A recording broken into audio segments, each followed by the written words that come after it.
দেশের উত্তরাঞ্চলের সবচেয়ে বড় এবং ব্যস্ততম সৈয়দপুর বিমানবন্দর নিয়ে দীর্ঘদিনের অপেক্ষার অবসান হতে যাচ্ছে। ভৌগোলিক কারণে এই বিমানবন্দরটির অপার সম্ভাবনা এবং দক্ষিণ এশিয়ার একটি শক্তিশালী আঞ্চলিক হাব হওয়ার সব যোগ্যতা থাকা সত্ত্বেও কেবল ভূরাজনৈতিক জটিলতা ও ভারতের আপত্তির কারণেই এটি এতদিন অবহেলায় পড়েছিল। তবে এবার সব সমীকরণ বদলে প্রতিবেশী রাষ্ট্র নেপাল ও ভুটানের প্রবল আগ্রহ এবং বর্তমান সরকারের নিজস্ব কঠোর সিদ্ধান্তে অবশেষে আন্তর্জাতিক বিমানবন্দরে উন্নীত হতে যাচ্ছে সৈয়দপুর।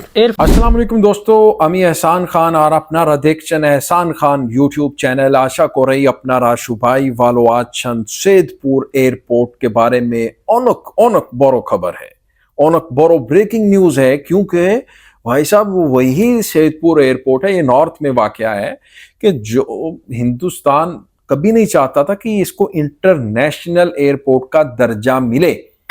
सैदपुर एयरपोर्ट इस्तेमाल करेंगे, यूज करेंगे नेपाल भूटान, और इससे इंपोर्ट एक्सपोर्ट होगी, इससे पैसेंजर।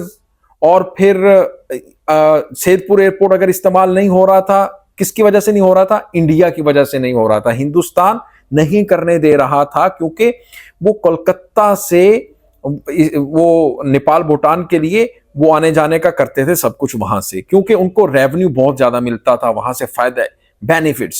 अब वो नहीं चाहते थे कि भाई बांग्लादेश का जो सैदपुर एयरपोर्ट है ये भी एक इंटरनेशनल लेवल का हो जाए।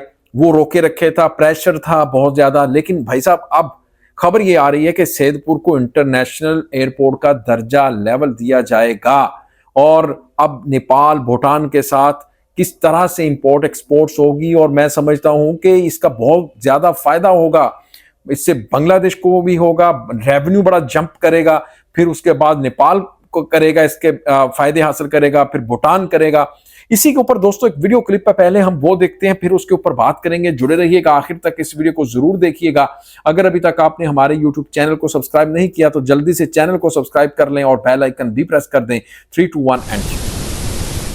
দেশের উত্তরাঞ্চলের সবচেয়ে বড় এবং ব্যস্ততম সৈয়দপুর বিমানবন্দর নিয়ে দীর্ঘদিনের অপেক্ষার অবসান হতে যাচ্ছে। ভৌগোলিক কারণে এই বিমানবন্দরটির অপার সম্ভাবনা এবং দক্ষিণ এশিয়ার একটি শক্তিশালী আঞ্চলিক হাব হওয়ার সব যোগ্যতা থাকা সত্ত্বেও কেবল ভূরাজনৈতিক জটিলতা ও ভারতের আপত্তির কারণেই এটি এতদিন অবহেলায় পড়েছিল। তবে এবার সব সমীকরণ বদলে প্রতিবেশী রাষ্ট্র নেপাল ও ভুটানের প্রবল আগ্রহ এবং বর্তমান সরকারের নিজস্ব কঠোর সিদ্ধান্তে অবশেষে আন্তর্জাতিক বিমানবন্দরে উন্নীত হতে যাচ্ছে সৈয়দপুর। এর ফলে এই অঞ্চলে যেমন বদলে যাবে ব্যবসা বাণিজ্য গতি, তেমনি বড় ধরনের পরিবর্তন আসবে দক্ষিণ এশিয়ার ভূরাজনীতিতেও।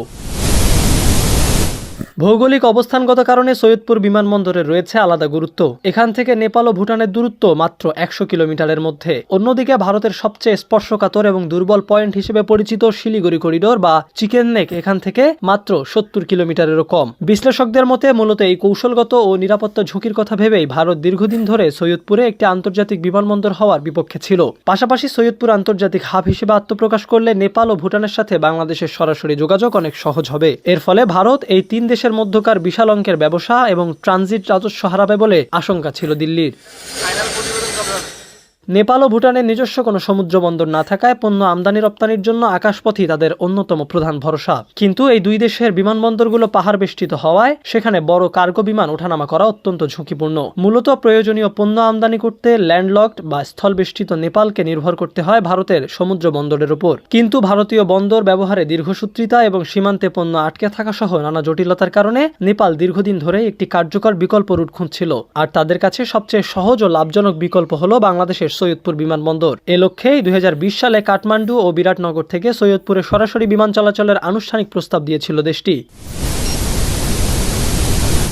সম্প্রতি বাংলাদেশ ও নেপালের মধ্যে দ্বিপাক্ষিক সম্পর্ক আরো জোরদার এবং বিমান ও পর্যটন খাতে সহযোগিতা বৃদ্ধির লক্ষ্যে বেসামরিক বিমান পরিবহন ও পর্যটন মন্ত্রী এবং প্রতিমন্ত্রীর সাথে বৈঠক করেন ঢাকায় নিযুক্ত নেপালের রাষ্ট্রদূত ঘনশ্যাম ভান্ডারী। বৈঠকে দুই দেশের বন্ধুত্বপূর্ণ সম্পর্ক সুদৃঢ় করার পাশাপাশি পর্যটন খাতে যৌথ উদ্যোগ গ্রহণের উপর বিশেষ গুরুত্ব দেওয়া হয়। এছাড়া কাঠমান্ডু ঢাকা রুটে বিমান ভাড়াকে একটি যৌক্তিক পর্যায়ে নির্ধারণ করার বিষয়ে বিস্তারিত আলোচনা হয়। তবে পুরো বৈঠকে নেপালি রাষ্ট্রদূত আঞ্চলিক যোগাযোগ ও বাণিজ্য বাড়াতে বিমানবন্দর দ্রুত আন্তর্জাতিক মানে উন্নীত করার উপর জোর দেন। এর আগে নেপাল ও ভুটানের এমন প্রবল আগ্রহের বিষয়টি বুঝতে পেরে নিজেদের কৌশলগত অবস্থান পরিবর্তন করেছিল ভারত। মূলত এই দুই দেশের ওপর নিজেদের ভূরাজনৈতিক নিয়ন্ত্রণ ধরে রাখার লক্ষ্য থেকেই তারা ঋণ সুবিধা বা লাইন অফ ক্রেডিটের প্রস্তাব দেয়। মূলত তাদের মূল উদ্দেশ্য ছিল পুরো বিমানবন্দরটির পরিচালনা ও নিয়ন্ত্রণ যেন পরোক্ষভাবে দিল্লির হাতে থাকে। কিন্তু জমি অধিগ্রহণ জটিলতা এবং কৌশলগত বাস্তবতায় ভারতের সেই প্রত্যাশা আর আলোর মুখ দেখেনি, বরং ভারতের সেই কৌশলগত প্রস্তাব নাকচ করে দিয়ে সম্পূর্ণ নিজস্ব তত্ত্বাবধানে বিমানবন্দরটিকে আন্তর্জাতিক করার সিদ্ধান্ত নিয়েছে বর্তমান সরকার। ভারতকে পাশ কাটিয়ে প্রায় 10,000 কোটি টাকার এই মেগা প্রকল্প বাস্তবায়নের জন্য ইতোমধ্যে এশিয়ান ডেভেলপমেন্ট ব্যাংক বা এডিবির সাথে সরকারের অর্থায়ন সংক্রান্ত আলোচনাও অনেক দূরে গিয়েছে।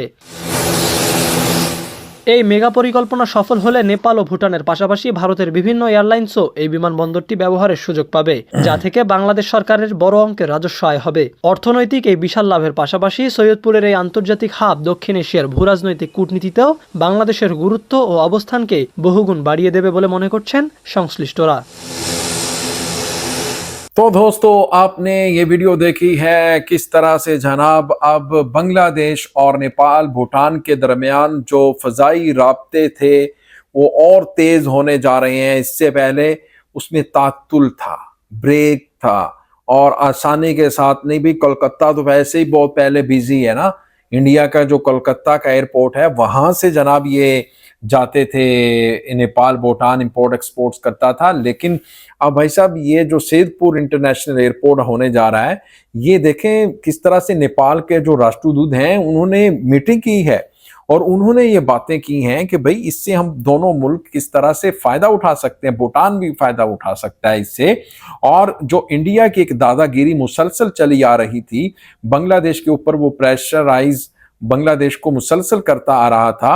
अब देखें जो अवामी लीग थी वो तो एक कठपुतली हुकूमत थी, वो तो सारी बातें नरेंद्र मोदी की माना करती थी, शेख हसीना जैसे मोदी जी ने, जैसे इंडिया ने कहना था वैसे उन्होंने करना था। लेकिन ये जो नई हुकूमत है इनके बारे में ये कहा जा रहा है अभी तक कि भाई ये उस लेवल की बातें नहीं मानेंगे इंडिया के साथ, लेकिन इंडिया के साथ वो अपने ताल्लुकात खराब भी नहीं करेंगे, यानी अपने ताल्लुकात को, अपने रिश्ते को ठीक भी रखेंगे।